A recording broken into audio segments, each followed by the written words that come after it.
I just don't have the treasury. All right, Skinbreaker number 7. We all read Skinbreaker it. number 7. Something that we all read, but only Drew owns. So Yeah, how'd you read it on? Just read it in regular issue? it sounds I like read it in the small one. Was that traumatizing? It was very weird. I bet you it was. It was very weird. Oddly enough, what I really, really, really like about the treasury, What? the ads in the back. They're all blown up for the coming up stuff. Yeah, Those you are like that? cool. You like that? I do like that. Well, look at this. Oh, I know. The spread on these pages So is just fantastic. let me explain myself. I read 3 through 8 all together. So it's okay, like well, the whole story. don't spoil 8 with us because No, I'm gonna ruin. No. So I mean, I honestly don't know. I think I know where this. Well, 7 gets up to the point of him stabbing something. Oh, they're fighting the big thing, and it looks like our current young ass leader is about to get munched on, maybe. the village got attacked, right? And then Yes. he comes back. The old leader comes back and gives and with a sword, and they like He kinda goes on tag Darth team. Maul. Sorry, Yeah. but He built the new skin. yeah. Yes. Yes. And they team up. The source, and they team up. Yes. Okay. Yeah. Cool. Yep. There's really not a lot to that story. The entire story. There's not a whole lot to it, That's fair. but it is very cool, and I did like the way that it ended. It's a very satisfying story. I would almost compare it kind of like to the Avatar movies. Like it's very visually cool, Yeah. but the story is fairly basic. Like there's no like, It's fairly vanilla. And this was basically, I mean, I read the letters pages and stuff, and then this is like, hey man, it was like I came up with an idea. Me and David, like, Did you say Bendis? I'm sorry, I didn't mean Bendis. You met Kirkman? Kirkman says, yes, sorry. Kirkman says in there, it's like, hey, I came up with this idea, and then me and Finch, I talked about it, and then Finch drew it, and it's basically a story. Like it's more I story, right? And it's a very simple story, but I gave him what do you call it? Like a ton lot of leeway to do whatever he wanted and draw really cool stuff. But he also talks in letters pages like somebody writes in like, there's no words in this book. It took me like 5 minutes to read this book and I'm not getting my money's worth. And he's like, well, then you're reading it wrong because you should spend 10 minutes on every page enjoying David Finch's unbelievable, awesome artwork. You know what I mean? Like, yeah. So, I mean, but I do have to agree with Kirkman in that point. I mean, sometimes I just got to sit there and stare and look at the line work and stuff and just go. But that's what I mean. I mean, this is a very visual story, and it's done unbelievably well with David Finch. And the treasury size is the best way to like enjoy it and absorb it and take it in. You know what I mean? Wow, you sound like that's a big advertisement there for the treasury edition. You're doing Kirkman's work for him. Don makes more money off the treasury edition. Oh, it's $15 for one of these. I'm actually glad that it was only 8 issues because I was getting tired of spending $15. I agree. $15 a month.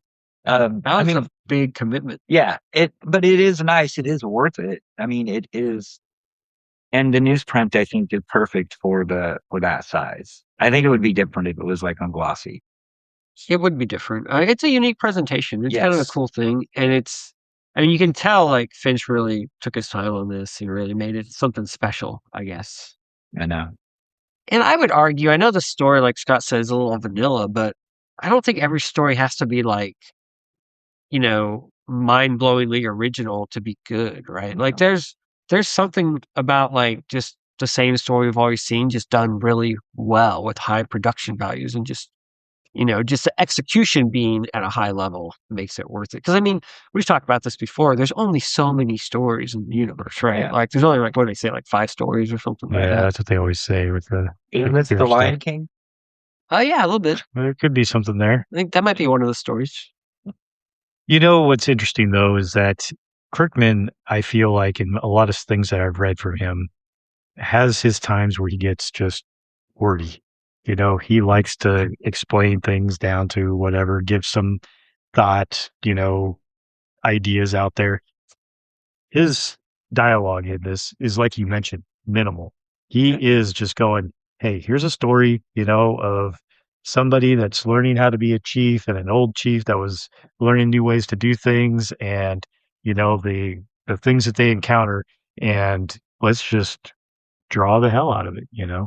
And he lets the art speak for itself, which, I know that's what he was after, but sometimes, when you are somebody that likes to use a lot of words, to rein that in, I think has got to be difficult.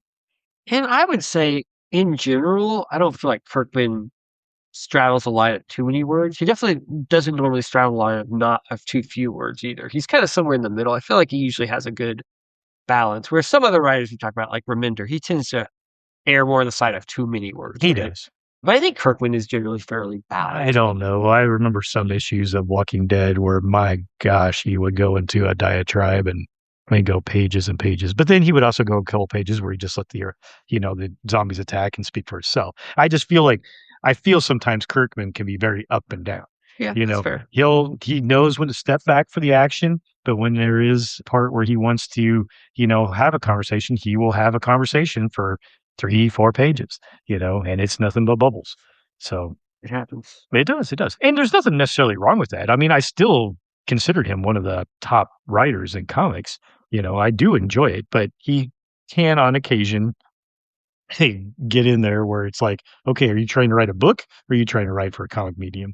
So I used to consider him and Miller kind of the same, how their stories were mostly not kind of vanilla, but they had some interesting ideas and they kind of got really good artists to work with them. Whereas Kirkman has maintained that. Miller has gone off the rails a bit, in my opinion. So, yeah. But yeah, like I don't think Kirkman or Miller, either of those guys are like amazing writers, but I think they get the job done and they have interesting, ideas and they get really good artists to work with. I think there is that. how they work. Yes, you're probably right. I don't know. I do feel like Kirkman is, I don't know. Compared to Miller, I feel like Kirkman is a better writer, at least of dialogue.